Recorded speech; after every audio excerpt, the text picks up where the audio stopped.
আসসালামু আলাইকুম। Honours fourth year theory of number ক্লাসে তোমাদের সকলকে স্বাগতম। আজকে আমরা বিভাজ্যতার তত্ত্ব অথবা থিওরি অফ ডিভিজিবিলিটি এই চ্যাপ্টারের ক্লাস নাম্বার 8 দেখব। ক্লাস নাম্বার 8 এ আমি একটা থিওরাম ডিসকাস করব। থিওরামটি হলো, যদি এবি এর গসাগু ইকুয়াল টু ডি হয়, এবি এর গসাগুকে ফার্স্ট ব্র্যাকেট এবি দিয়ে প্রকাশ করে, ফার্স্ট ব্র্যাকেট এবি এর গসাগু ইকুয়াল টু ডি হয়, তবে দেখাও যে দুটা পূর্ণ সংখ্যা এক্স ওয়াই বিদ্যমান থাকে যেন x plus BY equal to D. এই থিওরামকে আমরা বেজলস আইডেন্টিটি ল বলতে পারি। কেন? আমরা বেজলস আইডেন্টিটি ল শিখছিলাম কিরকম, এবি এর গসাগু ইকুয়াল টু ডি হলে দ্যাট ইমপ্লাইজ এবি এর গসাগুকে আমরা এবি এর লিনিয়ার কম্বিনেশনও লিখতে পারি। So X plus BY equal to D. Bezout's identity law অনুসারে এবি এর গসাগু ইকুয়াল টু ডি হলে তখন X plus BY equal to D হয়। বিজ্ঞানী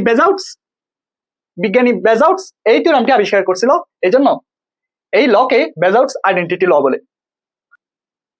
এই থিওরামটি বিগত বছরে ন্যাশনাল ইউনিভার্সিটি 2023 সালে এসেছে, ঢাকা ইউনিভার্সিটি অনার্সে 2001 সালে এসেছে, 2007 সালে, 2019 সালে এসেছে। সো এই থিওরামটি খুব ইম্পর্টেন্ট একটা থিওরাম। আজকে আমরা এই থিওরামটি প্রুভ করে দেখাবো তোমাদেরকে। এই থিওরামটি প্রমাণ করার জন্য তোমাকে যে বেসিকের উপর ক্লিয়ার রাখতে হবে সেই বেসিকের নাম হচ্ছে ইউক্লিডিয়ান অ্যালগরিদম বা ইউক্লিডিয়ান প্রক্রিয়া। ইউক্লিডিয়ান প্রক্রিয়াকে তুমি ইউক্লিডিয়ান বাক প্রক্রিয়াও বলতে পারো। ইউক্লিডিয়ান বাক প্রক্রিয়া।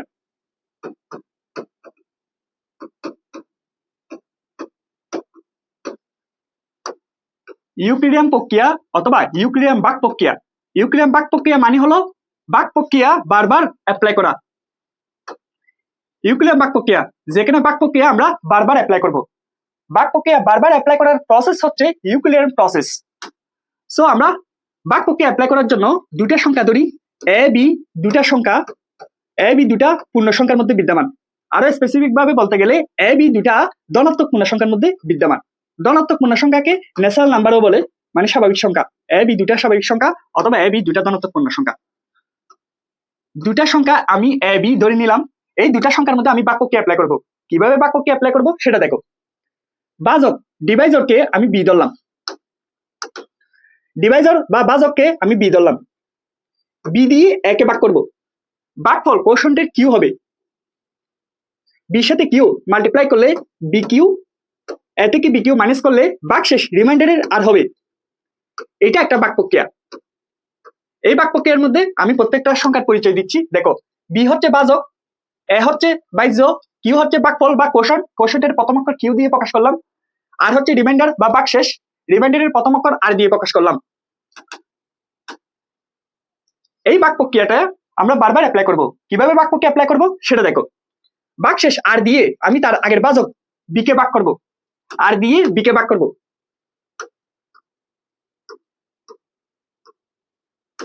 সো আর দিয়ে বি কে ভাগ করব। ভাগফল কোষণের কিউ হবে, এর আগে কিউ ছিল না, এটা 1 নম্বর ভাগফল, তাই এটা কিউ1 দিয়ে প্রকাশ করলাম। আর এটা হবে 2 নম্বর ভাগফল কিউ2। আমরা ভাগফলগুলো কিউ1, কিউ2, কিউ3 এভাবে প্রকাশ করে যাব। ভাগ প্রক্রিয়া যেহেতু বারবার অ্যাপ্লাই করতে হবে, সেক্ষেত্রে ভাগফল অনেকগুলো আসবে, তাই ভাগফলগুলোকে আমরা কিউ1, কিউ2, কিউ3 দিয়ে প্রকাশ করব। একইভাবে ভাগশেষও অনেকগুলো আসবে, ভাগশেষগুলো আমরা আর1, আর2, আর3 এভাবে প্রকাশ করে যাব। সো এই ভাগশেষকে আমরা আর1 দিয়ে প্রকাশ করতেছি। আর1 দিয়ে বি কে ভাগ করলে ভাগফল কোষণের কিউ2 হবে, আর1 আর কিউ2 মাল্টিপ্লাই করলে আর1 ইন্টু কিউ2 হবে, বি থেকে আর1 ইন্টু কিউ2 মাইনাস করলে ভাগশেষ রিমাইন্ডারের আর হবে, এটা আর2 লিখবো আমরা, আর2। এই আর2 দিয়ে আবার তার আগের ভাজক অথবা আগের ভাগশেষ আর1 কে ভাগ করব। আর2 দিয়ে আর1 কে ভাগ করলে নতুন ভাগফল কিউ3 হবে, আর2 এর সাথে কিউ3 মাল্টিপ্লাই করব, মাইনাস করলে তখন নতুন ভাগশেষ আর3 হবে। এভাবে ভাগ প্রক্রিয়া বারবার অ্যাপ্লাই করতে থাকবো। ভাগ প্রক্রিয়া বারবার অ্যাপ্লাই করার প্রসেসকে ইউক্লিডীয় প্রসেস বলে। সো এই ভাগ প্রক্রিয়াগুলো বারবার অ্যাপ্লাই করতে থাকলে একটা সময় গিয়ে ভাগশেষ 0 হয়ে যাবে। ভাগশেষ 0 হয়ে যাওয়ার আগের ভাগশেষকে গসাগু বলে। তাহলে এখানে আমরা দুটা সংখ্যা এ বি এর গসাগুকে আর কে ধরে নিব। এ বি দুটা সংখ্যা এর গসাগুকে আর কে ধরে নিব। এই থিওরামটি প্রমাণ করার ক্ষেত্রে এ বি এর গসাগুকে আর কে ধরে নিবা। অনলি এটা একটু মুখস্থ রাখবা, খুবই ইম্পর্টেন্ট একটা টার্ম এটা। এ বি এর গসাগু আর কে মানে এটাই হচ্ছে সর্বশেষ ভাগশেষ, এর পরের ভাগশেষ 0 হয়ে যাবে। সো একদম সর্বশেষ ভাগশেষ হচ্ছে আর কে। এই আর কে দিয়ে আমি আর কে মাইনাস ওয়ানকে ভাগ করবো, ভাগফল কোশন্টের কিউ হবে। এখন তোমার প্রশ্ন হচ্ছে আপনি আর কে মাইনাস ওয়ান এটা কোথা থেকে পাইছেন? দেখো এটা তোমাকে বুঝাই দিই, আর এ সাফিক্স টু না, এখানে আর এ সাফিক্স ওয়ান, আমি আর টু দিয়ে আর ওয়ানকে ভাগ করতেছি, তাহলে আর এ সাফিক্স টু এর এক কম হচ্ছে আর এ সাফিক্স ওয়ান, এখানে আর এ সাফিক্স কে এর এক কম হচ্ছে আর এ সাফিক্স কে মাইনাস ওয়ান। সো এই জন্য আমরা আর কে দিয়ে আর কে মাইনাস ওয়ানকে ভাগ করবো। কোশন্টের কিউ এর সাফিক্স হবে কে প্লাস ওয়ান, কারণ এখানে আর এ সাফিক্স টু আছে, টু এর সাথে এক যোগ করলে 3 হয়, তাহলে আর সাফিক্স কে এর সাথে এক যোগ করলে কে প্লাস ওয়ান হয়। So Q K plus one, তাহলে আর কে into Q K plus one, আর কে দিয়ে কিউ কে প্লাস ওয়ান গুণ করলে তখন এটা থেকে এটা মাইনাস করলে বাক্সে জিরো হয়ে যাবে, বাক্সে জিরো হয়ে যাওয়ার আগের বাক্সেসকে গসাগু বলে। সো আমরা ইউক্লিডীয় প্রসেসের মাধ্যমে কিভাবে গসাগু নির্ণয় করতে হয় সেটা দেখলাম। এটা হচ্ছে ইউক্লিডীয় প্রসেস।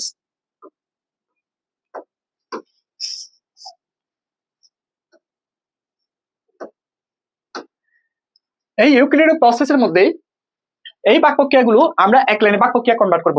আমাদের থিওরামের মধ্যে এক লাইনে বাক প্রক্রিয়া ইউজ হয়, এজন্য ডিভিশন অ্যালগরিদম আমরা এক লাইনে ইউজ করব। দেখো কিভাবে এক লাইনে বাক প্রক্রিয়া কনভার্ট করতেছি সেটা খেয়াল করো। এই বাক প্রক্রিয়াকে এক লাইনে বাক প্রক্রিয়া কনভার্ট করব। এক লাইনে বাক প্রক্রিয়া কনভার্ট করার সূত্র হচ্ছে বাইজ সমান বাজক গুণ বাকফল যোগ বাকশেষ। এটা অনেকে জানো, বাইজ সমান বাজক গুণ বাকফল যোগ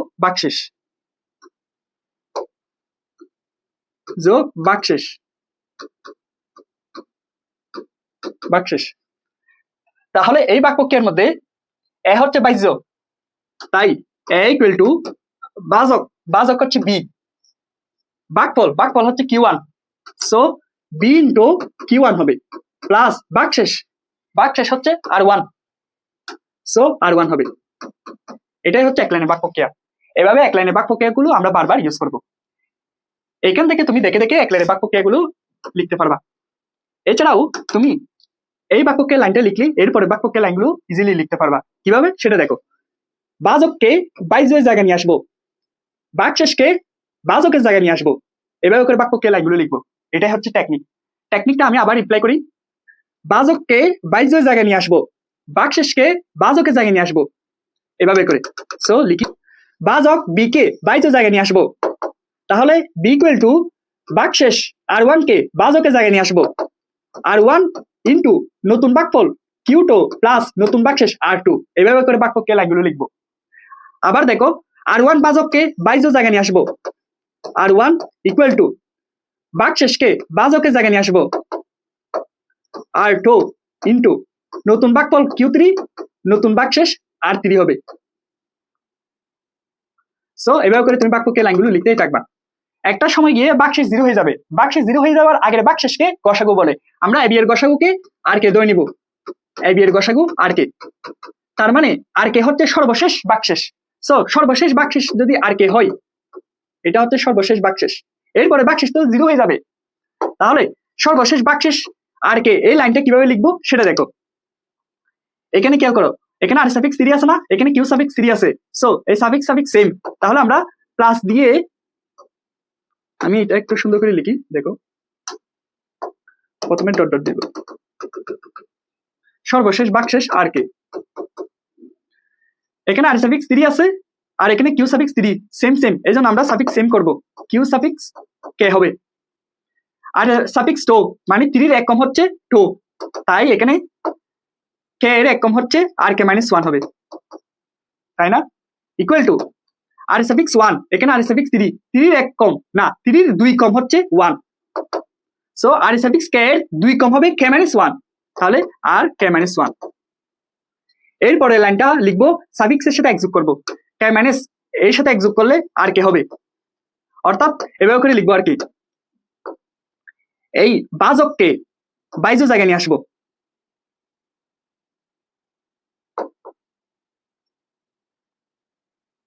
সরি এটা 2 হবে আর কে মাইনাস 2 হবে।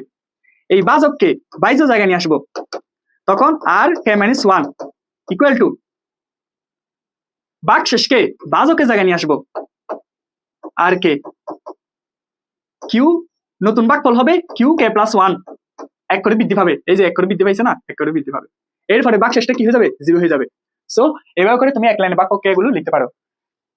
ইউক্লিডিয়ান প্রসেস তুমি দুইভাবে লিখতে পারো, এভাবেও লিখতে পারো, এভাবেও লিখতে পারো। ইউক্লিডিয়ান প্রসেসের মাধ্যমে আমরা গসাগু নির্ণয় করব। বাক প্রক্রিয়া বারবার অ্যাপ্লাই করতে থাকবো, একটা সময় এই বাক্সে 0 হয়ে যাবে, এই বাক্সে 0 হয়ে যাবার আগের বাকশেষটাই হচ্ছে তোমার গসাগু। সো এখানেও বাক্সে 0 হয়ে যাবার আগের বাকশেষ হচ্ছে তোমার গসাগু। ইউক্লিডিয়ান প্রসেসের মাধ্যমে আমরা গসাগু নির্ণয় করব। আর এই থিওরামের মধ্যে আমরা এবি এর গসাগুকে আর কে ধরে নিব, এবি এর গসাগুকে আর কে ধরে নিব। অনলি এই লাইনটা তুমি বুঝতে রাখবা যে, আর বাকি সবগুলো বুঝে বুঝে আমি লিখবো। তাহলে আমরা থিওরামে চলে যাই। থিওরামের প্রশ্নটি দেখো, যদি এবি এর গসাগু ইকুয়াল টু ডি হয় তবে দেখাও যে দুইটা পূর্ণ সংখ্যা x y বিদ্যমান থাকে যেন x plus by equal to D. তোমাকে প্রশ্ন সহ মুখস্থ রাখতে হবে। তাহলে তোমার প্রশ্নে দেওয়া আছে এবি এর গসাগু ইকুয়াল টু ডি, তোমাকে প্রমাণ করতে হবে x plus by equal to D. এই থিওরামের প্রুফের মধ্যে যেটা প্রশ্নে দেওয়া আছে সেটা আমরা লিখবো। দেওয়া আছে এবি এর গসাগু ইকুয়াল টু ডি। ধরি যদি এবি এর গসাগু আর কে হয়, এবি এর গসাগু আর কে এটা আমরা ধরে নিব। অনলি এই যে এবি এর গসাগু আর কে এটা ধরে নিতে হবে, এটা মুখস্থ রাখবা। আর বাকি সব লাইন আমরা বুঝে বুঝে করব। সো এবি এর গসাগু আর কে হয় তবে ইউক্লিডীয় বাক প্রক্রিয়া দ্বারা পাই। এই যে ইউক্লিডীয় বাক প্রক্রিয়ার প্রসেসের বেসিকটা এখন আমরা ক্লিয়ার করছি না। সো এবি দুটা সংখ্যার মধ্যে আমরা ইউক্লিডীয় বাক প্রক্রিয়া অ্যাপ্লাই করব। বি দিয়ে একে ভাগ করব, বি কে বাচক হিসেবে ধরে নিব। তখন ভাগফল কোষণের কিউ হবে। কোষণ বা ভাগফল গুলো আমরা Q1 Q2 Q3 দিয়ে প্রকাশ করব। সো Q1 বির সাথে Q1 মাল্টিপ্লাই করব, বি Q1 এ থেকে বি Q1 মাইনাস করলে ভাগশেষ R1 হবে। এই R1 আবার তার আগের ভাজক বি কে ভাগ করব, R1 বি কে ভাগ করলে ভাগফল Q2 হবে, R1 ইনটু Q2 মাইনাস করলে R2 হবে। এই R2 আবার তার আগের ভাজক R1 কে ভাগ করব। সো এভাবে করে ভাগ প্রক্রিয়া অ্যাপ্লাই করব। এরপর ভাগফল Q3 হবে আর ভাগশেষ তোমার R3 হবে। এই ভাগ প্রক্রিয়াগুলো আমরা এক লাইনে ভাগ প্রক্রিয়া থিওরামের মধ্যে লিখবো। এক লাইনে ভাগ প্রক্রিয়া লেখার টেকনিক কি ছিল, বাইজ সমান ভাজক গুণ ভাগফল যোগ ভাগশেষ। সো বাইজ হচ্ছে এ ইকুয়াল টু ভাজক বি ইনটু ভাগফল Q1 যোগ ভাগশেষ R1। আমি থিওরামের মধ্যে প্রত্যেকটা লাইন কিভাবে আছে সেগুলো সব বুঝাই দিব। সো আমার ক্লাসের প্রত্যেকটা লাইন তুমি বুঝে বুঝে পড়ার একটা তুমি মজা পাবা। তাই ক্লাসটা ভালো করে মনোযোগ সহকারে করো। এই R1 হচ্ছে তোমার ভাগশেষ, তাই না? ভাগশেষের মান 0 থেকে বড় হবে, ডিভাইজর বি থেকে ছোট হবে, ডিভাইজর অথবা ভাজক বি থেকে ছোট হবে। মানে R1 ভাগশেষের মানটা থাকবে। ইউক্লিডীয় প্রসেসের মধ্যে ভাগশেষ তো থাকে, তাই না? ভাগশেষের মান কখনো 0 হয় না। এজন্য ভাগশেষের মানটা 0 থেকে বড় হবে এবং ভাজক ডিভাইজর থেকে ছোট হবে। অনেকে এই 0 থেকে বড় এবং সমান এখানে সমান দিয়ে দেয়, এটা ভুল। R1টা কখনো 0 সমান হবে না। R1 0 সমান হলে তো এটা 0 হয়ে যাবে, মানে 0 ধরে নিতে হবে। ইউক্লিডীয় প্রসেসের মধ্যে তো ভাগশেষ থাকবে, এরকম ভাগশেষ থাকে বলে তো ইউক্লিডীয় প্রসেস ভাগ প্রক্রিয়া বারবার অ্যাপ্লাই করি, তাই না? তাহলে ভাগশেষ যদি থাকে তখন এখানে R1টা 0 থেকে বড় এবং সমান তুমি দিতে পারবা না। সো এটা মাথায় রাখবা, কন্ডিশন হবে R1টা 0 থেকে বড়, ডিভাইজর বি থেকে ছোট হবে। এরপরে আমরা এই যে এই ভাগ প্রক্রিয়াকে এক লাইন ভাগ প্রক্রিয়া কনভার্ট করব। ভাজক বি ইকুয়াল টু ভাগফল Q1 আর ভাজক R1। So R1 into Q1। অথবা তোমাকে এই যে একটা টেকনিক দেখাইছি না, টেকনিকটা ফলো করি। ভাজককে বাইজের জায়গায় নিয়ে আসবো, ভাগশেষকে ভাজকের জায়গায় নিয়ে আসবো। তখন আমরা লিখবো B equal to R1 into Q2, নতুন ভাগফল Q2 নতুন ভাগশেষ R2 হবে। যেখানে ভাগশেষের মানটা 0 থেকে বড় হবে, এই কন্ডিশন মুখস্থ রাখতে হবে। R2 এবং ডিভাইজরকে ভাজক করছে R1 থেকে ছোট হবে, R1 থেকে ছোট হবে।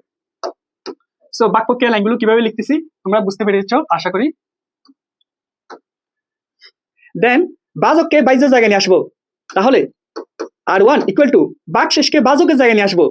সো R2 ইনটু নতুন ভাগফল Q3 নতুন ভাগশেষ R3, যেখানে ভাগশেষ R3 এর মানটা 0 থেকে বড় এবং ডিভাইজর R2 থেকে ছোট হবে। এভাবে করে ভাগ প্রক্রিয়া বারবার অ্যাপ্লাই করতে থাকবো। ভাগ প্রক্রিয়া বারবার অ্যাপ্লাই করতে থাকলে একটা সময় গিয়ে ভাগশেষ 0 হয়ে যাবে। ভাগশেষ 0 হয়ে যাওয়ার আগের ভাগশেষকে গসাগু বলবো। তাহলে গসাগুকে আমরা কি ধরে নিছি, আর কে ধরে নিছি। এই আর কে হবে সর্বশেষ ভাগশেষ, এরপরে ভাগশেষ 0 হয়ে যাবে। তাহলে সর্বশেষ ভাগশেষ হচ্ছে আর কে, এরপরে ভাগশেষ তো 0 হয়ে যাবে। ভাগশেষ আর কে, এই ভাগ প্রক্রিয়া লাইনটা কিভাবে লিখবো সেটা দেখো। এই লাইনকে ফলো করো। এখানে আর সাফিক্স 3 আছে না, আবার এখানে কিউ সাফিক্স 3 আছে। তাহলে আর সাফিক্স কে, সো প্লাস কিউ সাফিক্স ও কে হবে, এটার মতো। এখানে আর সাফিক্স 2 আছে, তার মানে আর সাফিক্স 3 এর এক কম হচ্ছে আর সাফিক্স 2। তাহলে আর এর সাফিক্স কে এর এক কম হবে আর এর সাফিক্স কে মাইনাস 1, তাই না? ইকুয়াল টু এখানে আর এর সাফিক্স 3, আর এর সাফিক্স 3 এর 2 কম হচ্ছে আর এর সাফিক্স 1, তাহলে এখানে আর এর সাফিক্স কে এর 2 কম হবে আর এর সাফিক্স কে মাইনাস 2,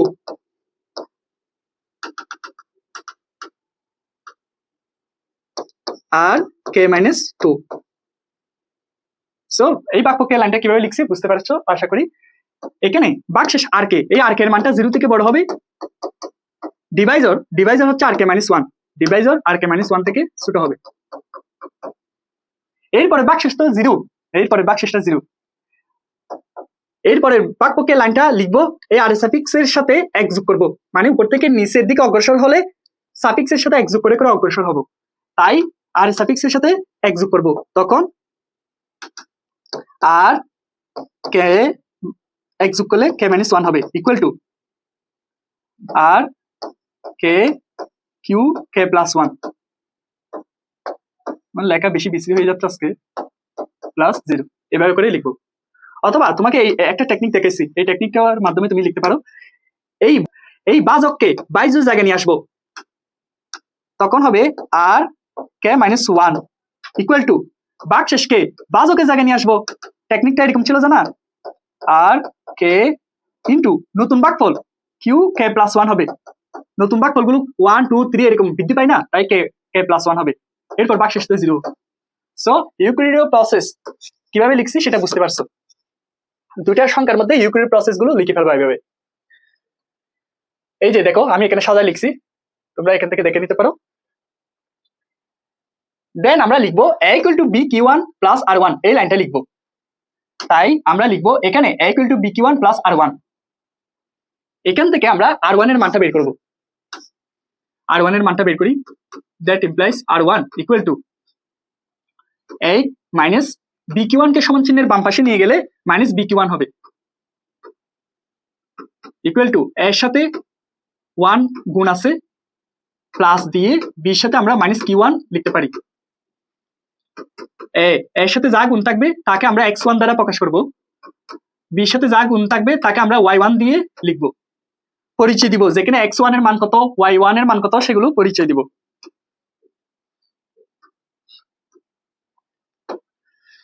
যেখানে x1 এর মান হচ্ছে 1 আর y1 এর মান হচ্ছে minus q1, so a equal to bq1 plus r1 থেকে আমরা r1 এর মান বের করছি, তাই না, এই যে এই লাইন থেকে। দেন আমরা এই লাইনটা লিখবো, b সমান r1 into q2 plus r2, that implies এখান থেকে আমরা r2 এর মান বের করব, r2 equal to b minus r1 into q2 লিখতে পারি, b মাইনাস এখানে r1 এর মান বসাবো, r1 এর মান হচ্ছে a minus bq1, so a minus bq1 q1 into q2, এই q2 মাল্টিপ্লাই করে দিই, b minus a into q2, minus minus plus b q1 into q2 লিখতে পারি, তাই না?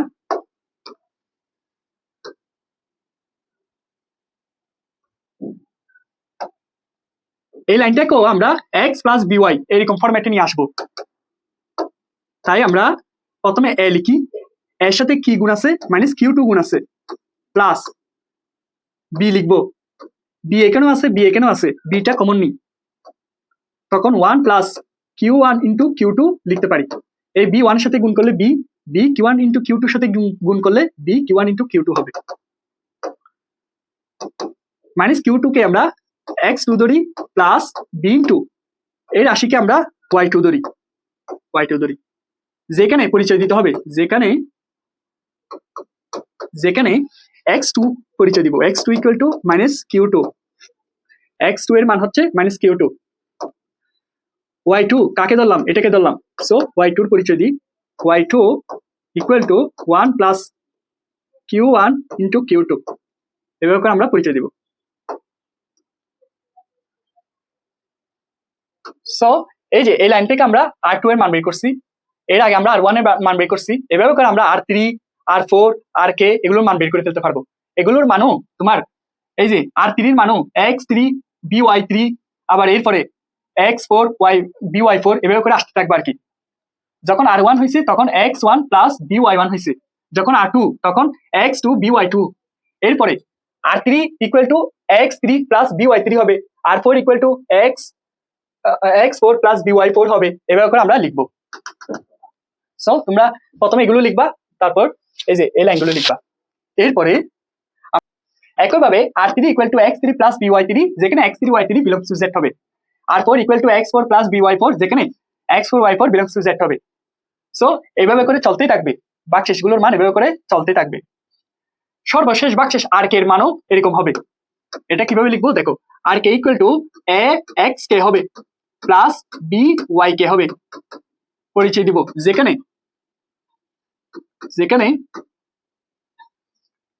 x K y K belongs to z, x K y কে পূর্ণসংখ্যার মধ্যে বিদ্যমান। এরপর আর K equal to A x কে কে আমরা x ধরে নিব প্লাস y কে কে আমরা y কে ধরে নিব। এই x কে y কে যে কোনো পূর্ণ সংখ্যা হতে পারে, তাই x কে y কে আমরা x y ধরে নিই, b y ধরে নিই। পরিচয় দিব, যেখানে x ইকুয়াল টু x কে যে কথা x একই কথা, y কে মানে y ইকুয়াল টু y কে একই কথা, তাহলে এইটা যে কথা এটা একই কথা। দেন এই আর কে হচ্ছে গসাগু, ab এর গসাগু, তাই না? সো আর কে একে আমরা ab এর গসাগু লিখতে পারি। ab এর গসাগু equal two x plus by। প্রথমে আমরা ধরে নিছি ab এর গসাগুকে আর কে ধরে নিছি, এটাই আমরা এখানে লিখছি, আর কে সমান ab এর গসাগু।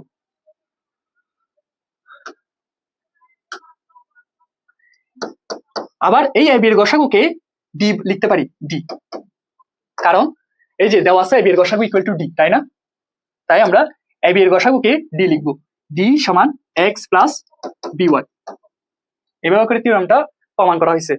সুতরাং x প্লাস by সমান d, এটা তো তোমাকে প্রমাণ করতে বলছে, তাই না?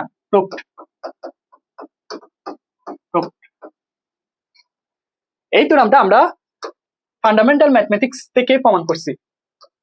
Honours first year fundamental of mathematics এর এই যে এই বই থেকে আমরা প্রমাণ করছি। এখানে এই বইটা লেখা হয়েছে তিতাস বইয়ের